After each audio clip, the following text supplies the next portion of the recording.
विज्ञान जुगरे ठाकुरंक अलौकिक लीला मानसिक कले भल हेउछि दुरारोग्य। अकिंचन जंगल भितरे अछंती साधु छुटी आसुछंती हजार हजार भक्त।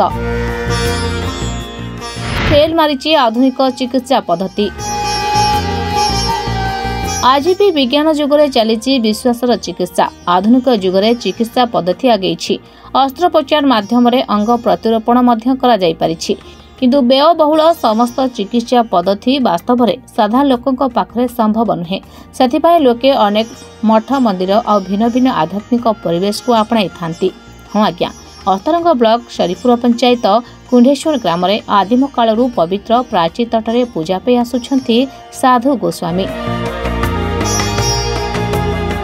प्रत्येक शुक्रवार दिन बाबा क्षेत्र में छुट्टी आसंती भक्त माने एठी पूजा करी 21 दिन नीति नियम रहिले हेउछंती रोग मुक्त।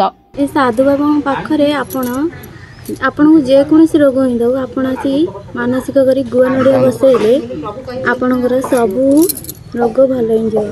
21 दिन पूरा नियम रहिले बहुत लोक आसिकी बहुत रोगरू भल होती। साधु बाबा बहुत महिमा अछि। ए ग्रामर महंत पूर्णचंद्र दास ए बाट दे सदा सर्वदा चाष क्षेत्र को यातायात करती।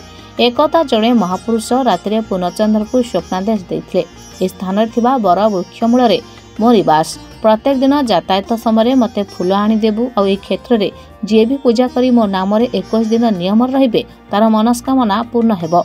और आज को 40 वर्ष हम ए स्थान में महंत पूजा करी आसुछंती। और जो लोक एठी पूजा करे ताहार मनस्कामना पूर्ण होउछि। तो वर्ष वर्ष थला वर्ष आसी पानी फानी दिए एठी भोगराग करे जा जेमिति धूप दीप एमि सब दे नै गिरी या ठाकुर घर टिके आविर्भाव आसीगला जेमिति आसीगला लोक जे जेमिति आसिले समस्त उपकृत चल जेते जो रोग हो सब मुक्त होउछि। मानिले सब मुक्त हबो न मानिले कोठी मुक्त हबो लोक जेमिति औषध पत्र बताई से सब भल ही आंती।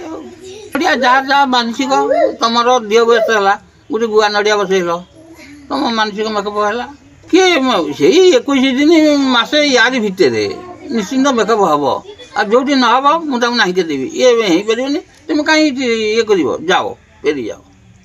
एक आमे कहूनु आज्ञा, एक कहउछंती आसीथिबा भक्त वृंद। पेट रोगठू आरंभ करी कर्कट पर्यंत जी जो असुविधा आसी पहुंचे बाबा निकट रे भोग करदे बाबा पादुक पानी नहीं 21 दिन आमिष द्रव्य त्याग करी नियम रहिबे से परवर्ती मुहूर्त से रोगरू मुक्त होउछंती।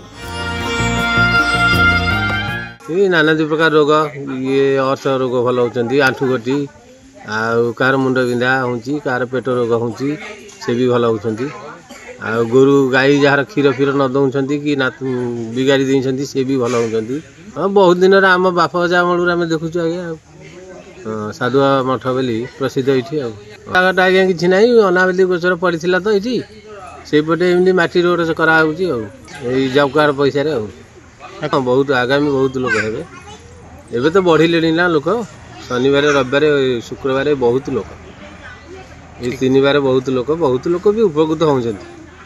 कार पुओ बाती कुआड़े हजि जाती कार बहुत नहीं पार्टी से भी लोक आस बाबा कही नौकरी अमक दिन भितर तोर पुओ आसब कि अमक दिन भितर तो बह हम यही दिगरे बह हम एमती कहते।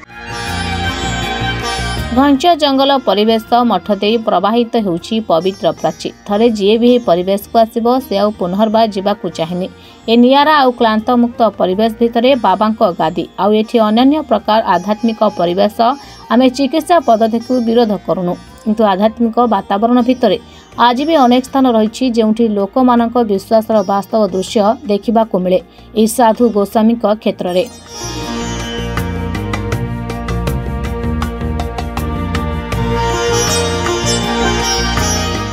आधुनिक जुगरे विश्वास और अविश्वासर अनेक रही पीठस्थली आमे अनेक थर देखीचु जोठे विज्ञान कौशल फेल मार्ची सिटी आध्यात्मिक कौशल लोकंकु जीवन बंचिबार मार्ग देखाइछि। या हेउछि एही भली एक अनन्य क्षेत्र बहु प्राचीन साधु गोस्वामींकर मठ जोठे मानसिक करी गुआ नड़िया बसाइले असाध्य रोगरू मुक्ति लाभ करुछंती अनेक रोगी। शुक्रवार प्रत्येक सप्ताह शुक्रवार ଏଠି ବାବାଙ୍କ ପାଖରେ ଗୁଆ ନଡ଼ିଆ ବସାଇବା ଏଠି ମାନସିକଧାରୀଙ୍କର ଲାଗିଥାଏ ଭିଡ଼। ଏହା ହେଉଛି ଏକ अलौकिक पीठ अस्तरंग अंचल सरीपुर पंचायतर। अस्तरंगरू आर्य विशाल रिपोर्टर स्टूडियो।